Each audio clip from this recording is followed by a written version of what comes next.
یہ Valentine day کے نام سے جو بدتمیزی کی رسم پوری دنیا کے اوپر ہے اور بدقسمتی سے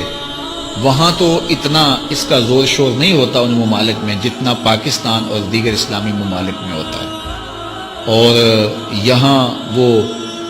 پھول دے کر کے کسی کو اپنی محبت کا اظہار کرتے ہیں۔ مومن کے تو خمیر میں محبت رکھی گئی ہے اور وہ سویر سے لے کر شام تک محبتیں ہی بانٹتا پھرتا ہے۔ ہم محبت کے لیے ایک دن کو مخصوص نہیں کرتے،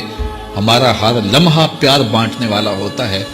اور وہ محبت نہیں ہے جو غیر محارم کے ساتھ ہوتی ہے، وہ بے حیائی اور شہوت کا ایک روپ ہوتا ہے۔ محبت کی سب سے زیادہ مستحق تو ماں ہے، محبت کی سب سے زیادہ مستحق تو یہ پاک باز ہستی ہے اس دنیاوی رشتوں میں، اور پھر باپ ہے تمہارا، اور تمہارے اعزاء و اقربا ہیں، تمہارے بچے ہیں، اور ہم سویر سے لے کر شام تک محبت ہی بانٹتے رہتے ہیں۔ پتہ نہیں لوگ ایک پھول سے اپنی محبت کا اظہار کرتے ہیں، سویرے مزدور مزدوری پہ جاتا ہے اور بڑھاپے کے باوجود وہ شام تک جو ہے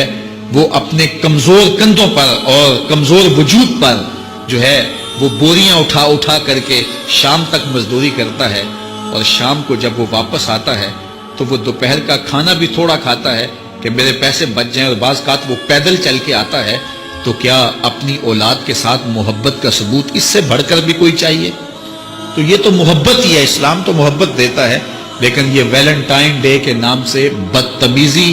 اور بھیا باختگی کا ایک پروگرام ہے۔ مسلمانوں کو ایسی رسمیں، اگرچہ ایسی رسموں کے نقصانات نہ بھی ہوں جو مغرب سے آتی ہیں یا دیگر جو ہیں وہ لا دین قوتوں سے آتی ہیں اور یا کسی اور دین سے آتی ہیں، ان رسموں کی بھی نفی کی گئی ہے، چہ جائے کہ وہ رسم جو اسلام کے بنیادی مزاج کے خلاف ہو۔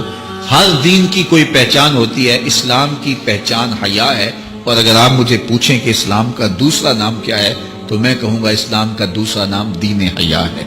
تو ہمیں تو اس کا سبق دیا گیا ہے، تو ہمیں اپنے بچوں کو بھی اور اپنے ملنے والوں کو بھی سختی سے، نفرت کے ساتھ اس کی نفی کرنی چاہیے۔